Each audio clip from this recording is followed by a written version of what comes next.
You guys are attacking wokeness. Is wokeness in comedy on its last legs? Well, I think it has to be. It has to be close to collapse, as my good friend James Lindsay said. It's about 12, 18 months before it collapses. The wave of political correctness sweeping through Hollywood has reached comedian Rob Schneider, known for his outspoken criticism of woke culture.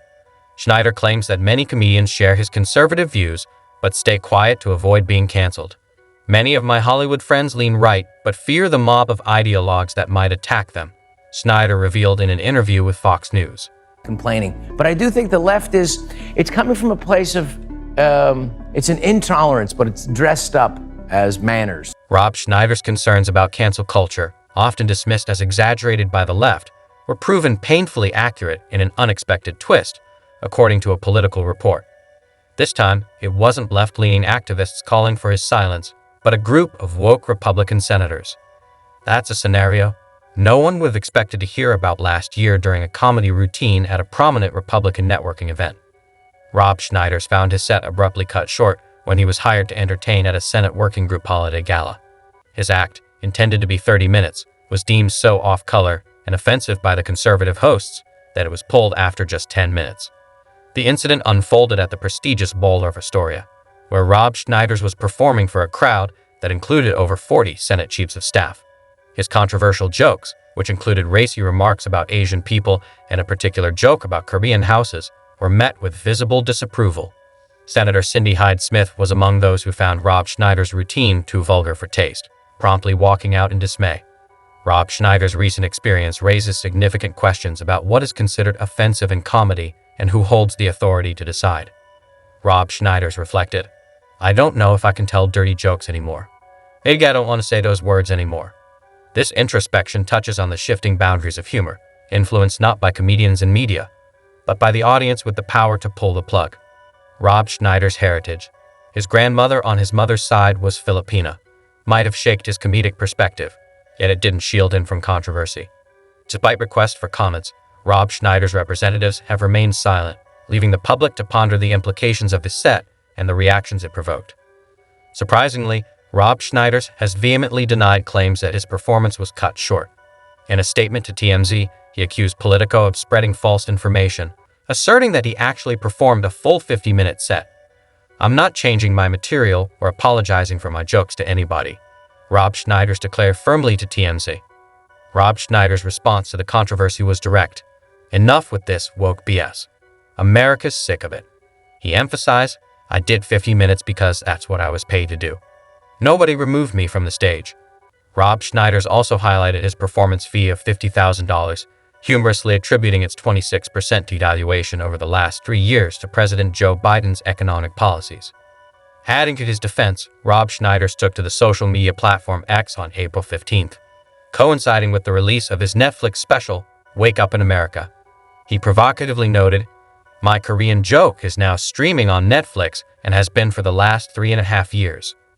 Rob Schneider's battle against what he perceives as the overreach of wokeism in entertainment is not new. His outspoken stance is a recurring theme in his social media posts and public appearances on X. He frequently shares content from accounts like Libs of TikTok, engaging his millions of followers with material that challenges what he calls the liberal media garbage pervading today's society. In his book, You Can Do It, Rob Schneider dives deeper into his critique of the current state of free speech and censorship, particularly within the entertainment industry. He discussed these themes further during an interview with Fox and Friends First. Todd Pirro and Carly Shinkus interviewed Schneider, where he expressed, "I really wanted to go after what I feel is the attack on free speech, and I also wanted to make fun of people. Unfortunately, business has been a big part of this censorship." Rob Schneider's commentary extends beyond his book. During the appearance on John C.'s show, The Dinosaur Hour, he lamented the effects of wokeism on comedy, describing it as intolerance dressed up as manners. He noted that the left's sense of humor is so intellectualized that they can't laugh unless it's deemed acceptable, fearing it might reflect poorly on them. In You Can Do It, Rob Schneider references comedian Andrew Doyle, who described wokeism as a fundamentalist way of thinking, a closed system where anyone stepping outside is labeled a heretic. Rob Schneider's crusade against cancel culture has been ongoing for years. In his stand-up special Rob Schneider, Woke Up in America, which aired on Fox Nation, he boldly addressed controversial topics, including gender identity, stepping into what he describes as the lion's den. Americans' First Amendment rights. You have a whole book about this, too. It's called You Can Do It, Speak Your Mind, America. Hit shelves on September 24th. Can you say it the right way? Pre-order now. You can do it. Nice. You can do it. Buy my book, please. In a direct response to current events, Rob Schneider took aim at transgender influencer Dylan Mulvaney, whose collaboration with Bud Light sparked controversy earlier this year. The backlash resulted in a significant drop in Bud Light sales, allowing Modelo to surpass it as America's top beer. Rob Schneider's critique was pointed, accusing Mulvaney of appropriating gender. This comment played on the concept of cultural appropriation and ignited further debate on X, formerly known as Twitter. Rob Schneider's viral post stated, "If you believe in cultural appropriation, then surely this person is guilty of gender appropriation." The post quickly garnered nearly 16 million views, stirring strong reactions from the liberal media. Critics attempted to undermine Rob Schneider's by highlighting his past roles portraying women in his acting career.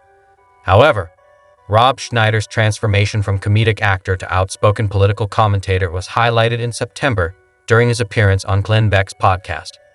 Revealing a more vulnerable side, Rob Schneider declared his willingness to risk everything to stand up for his beliefs, asserting, "Everyone understands what defines a woman. Everybody knows what a woman is.